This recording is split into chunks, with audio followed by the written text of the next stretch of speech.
Alright, hello YouTube, Jonathan Cook here. Welcome back to Game Talk. Last day, my first episode, went a little rogue. I didn't know what I was doing, first time, but tonight, I have a topic I want to talk about.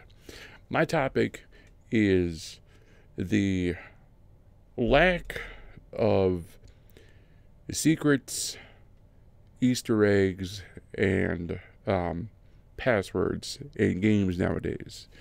Now, back in the day, alright, back in the day of like NES and stuff, um, like passwords and secrets were one of the best things in a game. I remember playing so many different games and you could always find a secret. There was always a password. There was always something to add that extra layer of just intrigue to a game. And I'm not talking about glitches. I mean, I enjoy a good glitch. I've glitched more than enough games like the original Super Mario Brothers with the Minus World and all that stuff. I'm just talking about stuff put in by the developers on purpose. Like, those had basically disappeared within the past couple of years of games. And personally, I kind of find it disappointing. And I don't know why. I really don't understand why that's disappeared, more or less. Now, I mean, some game companies still do it. I know, I mean, not top of my head right now, but I know it's still active. But it's nowhere near what it used to be. I mean, like, the last game I remember it had Easter eggs and it had actually a good number of them was crud, I can't think of the game. Dying Light. Dying Light had a good number of Easter eggs in it, from an Easter egg to Destiny to an Easter egg with Half-Life 2. No, those are cool. I like when developers take that little bit of time, take that little bit of energy, and make something that the player will remember. Actually, I remember there was a secret actually in Dying Light. There was a weapon, a machete that was hidden on a rooftop, and you had to kick this chest like 50 times to eventually open up, and there was like this really good machete for the first part of the game, and that was put there for the game tester that had to work on that area. And like, little things like that are awesome.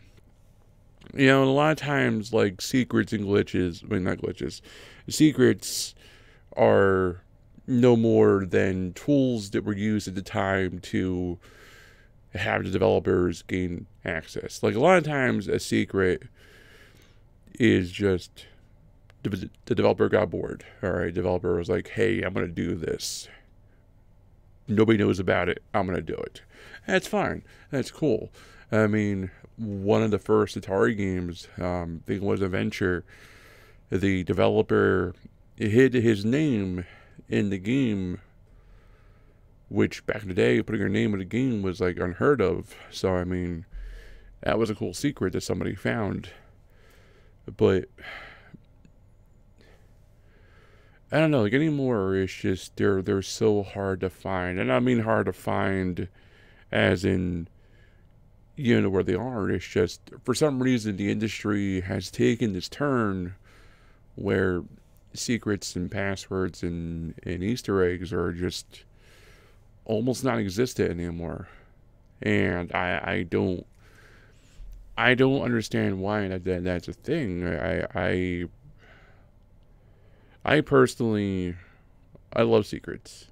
Even in a game like The Legend of Zelda, for example, the very first one, where bombing through the wall to get to another room that a little bit faster, that was essentially a secret, because it was something that wasn't known about. So, I mean, your friend was like, hey, you can bomb that wall there, and that was a secret. So, I mean, but anymore, it's just Like they're so hard to find. And recently I was watching my friend Richard at Everlasting Gaming play Just Cause 3, and there actually was an Easter egg. There was a couple of them. I didn't see the second one. Sorry, Richard, but I saw the first one about a it was a Cloud's sword from Final Fantasy VII. It was a little different, but still, it was an Easter egg to Final Fantasy VII, and that's really cool. And it shows that either the whole team or one lone guy was a real big fan of Final Fantasy to some degree. So, I mean, I don't know. I mean, like, a lot of times the secret can be like a debug menu. And you press it up, down, down, select star, BA, back on NES, to bring you to a debug menu, which again was used for testing, so the developers could get to a certain area and set things to a certain parameter and test them. And a lot of times, as I was saying before, it's a lot of times where secrets were. A lot of secrets are actually just a leftover testing tool. That's why some are really weird, like get 100 coins or get 100 lives or infinite health, because a lot of times the reason those weren't a fact because if a developer had to test a certain part of the game and he wasn't good at the game, infinite health would be in handy, or having to have infinite lives but still be able to die to test out the death animation but not worry about actually running out of lives in the area and keep progressing. So, I mean, a lot of times that's why those things were in place, or having a certain amount of coins, or a fast travel kind of thing, not literally fast travel, but like to spawn in any location in the game to test out those certain things. Now, they weren't intentional secrets, but they were secrets nonetheless, because they were put there for testing. But if someone found out about it, they told a friend, and the friend told a friend, and now, I mean, Easter eggs are put there usually by the developers. Sometimes they are just Easter eggs only meant to be seen by the dev team. They are far and few, but they do exist. And there are Easter eggs that were put on there on purpose. Some are really obscure, and some are right in plain sight, meant for people like you or me to find. And in passwords, again, I mean, back in the day before there was memory cards, and even before a lot of games had a save mechanism in it, passwords were the easiest way to get your progress back. And sometimes developers would make a certain password sequence that gave you certain things, again, for testing reasons, or it was put there for fun. I mean, and it makes me kind of sad that these things no longer seem to exist in games anymore. I don't know why. I mean, I'm not saying they've totally vanished, but they seem to be, either they're extremely hard to find, like they are just like bonkers hard to find, or they just don't exist. I always said if I ever started my own game company, I feel like my solo focus would be to make secrets and Easter eggs and all that stuff for like every game. Like, I love secrets in games. I personally like secrets because it's something.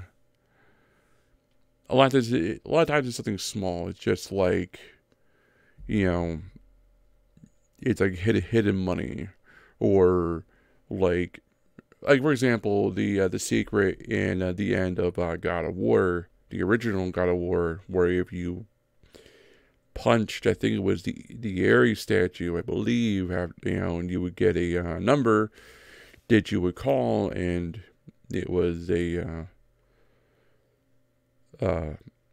conversation between Kratos and the creator God of War, and it was, a simple Easter egg, but it was like those little things were just like mind-blowing at the time, and it was just, it is a shame to see them just disappear from the industry, and I don't know why. Um, Maybe developers just don't have a need for them. They don't really care, and that's why um, I personally believe a lot of people have started to glitch games more, or to um, break the boundaries of a game to find their own Easter eggs that developers didn't mean to put there in the first place, but were leftover remains of what they were trying to do. Because actually, there's one YouTube channel I'm going to do a little shout out to him because I really appreciate what he does, which is Boundary Break. For those who don't know, look that up. This guy, he um, goes behind the boundaries of games and finds little things about the game, and some of those are a lot more really cool. But check that out. But yeah, I mean, like, stuff like that, they're technically Easter eggs, but they aren't, or they're secrets, but they really aren't. They're just left behind materials for something didn't happen. But to a player finding that's a secret. 'Cause they can tell their friends, like, oh, if you go over that wall there and fall behind the boundary and you walk a good distance, you'll find an enemy that's just stuck in this pose. Actually, that reminds me of the original Halo. Actually, has something like that. Now, speaking of it, the original Halo, in one of the middle chapters, when you were in the swamp right before you first met the Flood, um, the mission starts where you're on the Pelican, and before it takes off, if you stand at the back of the Pelican and you hang on for a certain amount of time, you drop on this ledge, and you follow this little like grass path, you'll find a soldier that's just in the background doing absolutely nothing. He's just standing there. He has no purpose. He has no coded commands. He's just there, and you can probably kill him. I did it once years ago, but it's just stuff like that. Like, there was no reason for you to find it. There was no reason for them to tell you about it because it had no purpose, but it was there, and now it's considered a secret because it's there. And like when I found the orange box, I found that giant orange cube under the map. Like, that to me is a secret because it's something that was hidden. It's a secret. So, I mean, like I did that with Half-Life 2. I actually, a long time ago, I found this program. I think it was Mario, and it turned on a lot of the command console. It turned on the command console. It turned on some of the testing code that was left over from the PC version that was still actually in the game, and it let you like fly through the walls. And I actually learned a lot about how Half-Life 2 works, on how Dr. Breen is being shown to the TVs, because all it is he's sitting in a chair looking at this weird little monitor, and the monitor is then blowing him up on an actual like jumbo screen, and it's just like, it's crazy. Like, again, that's considered a secret because it's something that,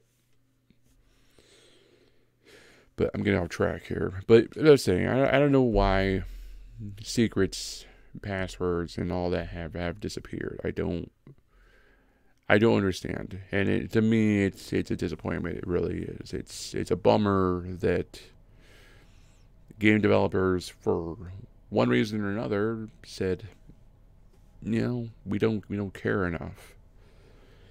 So when you do find one, it's just like, oh my god, that's amazing.